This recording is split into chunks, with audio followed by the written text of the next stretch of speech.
Hi, welcome to the Daily Line, NHL Hockey. Let's talk about the playoffs. Greg, Stanley Cup Finals are starting. I'm Jarvis Symes. This is Greg Debson. We have had a few days off hockey, and summer's had a chance to kind of settle in. But there's one more series left to play. It goes Saturday, starting at 8:30 Eastern Time. We've got Philadelphia in Chicago, and I think that this is really what hockey fans, especially down in the American markets, are looking for. The NBC is stoked about it. We've got two teams with wild buildings. It's going to be a great series, hopefully. Chicago is minus 200 in Game 1, and to win the series, their price has been bought as high as minus 250. 250 now, okay.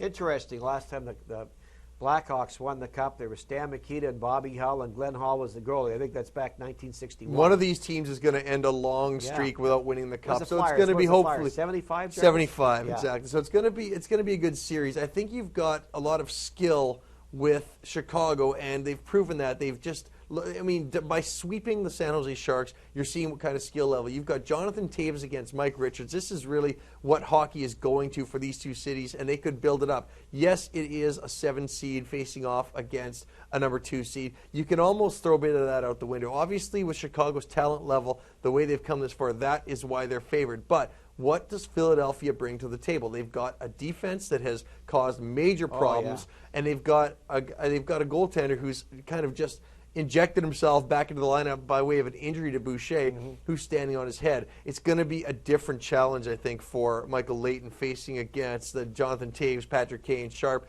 But that's where Pronger, Carl, Timonen have to get involved with really disrupting Chicago's skill players. I don't think it's going to be quite as easy for Byfuglien to be standing around in front of the crease either. Yeah, and he's a big guy to move out of the crease. You know, we were talking about this before we went on the air. You look at where Pronger's gone, success has followed. The Oilers, the last time they did anything in the playoffs was when he was playing up in Edmonton, and then he went to the Ducks. They won a cup, and now he's over in Philadelphia, and they're playing for a cup again.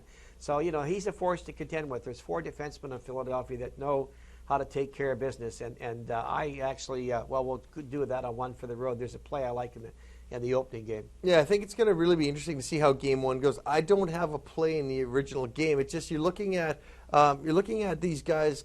Chicago, it's going to be a different set of challenges for them. They were probably having their toughest time against Nashville in round 1. That game 5 could have changed the complexion of that entire series, but obviously we saw it happen late, comeback by Chicago. They got the win. Now against Vancouver, Vancouver's defense was already injured coming in. They started losing more of their players. They had a really hard time, and Chicago was just the better team. Against San Jose, you're watching Rob Blake and Boyle. I don't know if those guys just are getting tired, we're getting old, but they did not have an answer in front of the net. Leighton has had a little bit easy. You're going to have different disruptions in front of him, but Antti Niemi has also had the advantage of playing with a lead in a lot of situations too. So it's the goaltenders, I think, are a bit of a push right now, but this series could go one way or the other. I'm putting you on the spot. Who do you like in the series? My official series pick on this is the Philadelphia Flyers. I'm getting back plus 220. I think they're going to win the Cup.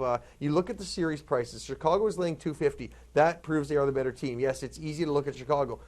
If you do want to take Chicago, series prices, or exact series prices, Chicago to sweep is paying back at plus 745. First of all, I'll go on record as saying there's no way there's going to be a sweep in this series.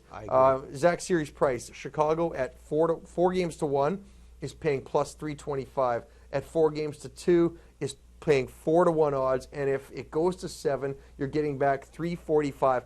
My recommendation is if you're going to take the Blackhawks, try and just pick a series price and go with that. Why would you lay 230? We've seen the unexpected come true so many times. Pittsburgh Penguins against the Canadiens. Exactly. The unexpected keeps coming through in this. I don't see this going to a sweep. Yes, the Blackhawks could win, but I wouldn't lay 250. I would look at Philadelphia. That's my official series pick, Greg. Let's talk about Game 1. 5.5 over 20.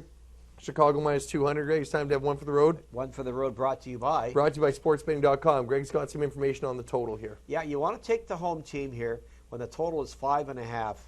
And our host is off a same season loss. They lost the 13th of March in Philadelphia 3-2. Then you want to take the team that's traveling that have been effective at home. They've actually won their last 5 home playoff games. What does this all add up to? If you take the under in this spot, Jarvis, 47 overs, 86 under, 65% to the under going back to 1996. I think Game 1 in this series, you're getting plus money at under 5.5. They'll feel one another out here. I don't anticipate a high-scoring game. Hopefully we don't get to a 3-2 spot and lose with an empty netter. But I do have an official one for the road selection on this game to play under 5.5 goals. Even money. Some books you can get plus $1.05. Both these teams are fresh. We've seen what an impact injuries have had on both squads these guys have been facing throughout the playoffs. It's going to be great watching game one. I like there to be some overs in this series, but I agree with you. I like the first game of the series to stay under 5.5. You're getting that at even money right now. Recapping, my only play for hockey right now is on Philadelphia to win the Cup. If you wait a little bit longer, even Saturday morning, you might get a better line, but I'm officially booking it at Philadelphia plus 220 to win the Cup. That's hockey. Hope you enjoyed the segment. We'll be here all next week on the Daily Line, providing you updates and plays throughout the series as it unfolds. It should be a good one. Thanks for joining us. And everyone at BetRepublic.com, I'm Jarvis Symes. And I'm Greg Gibson. Enjoy the weekend. Enjoy your bets. Good luck with everything.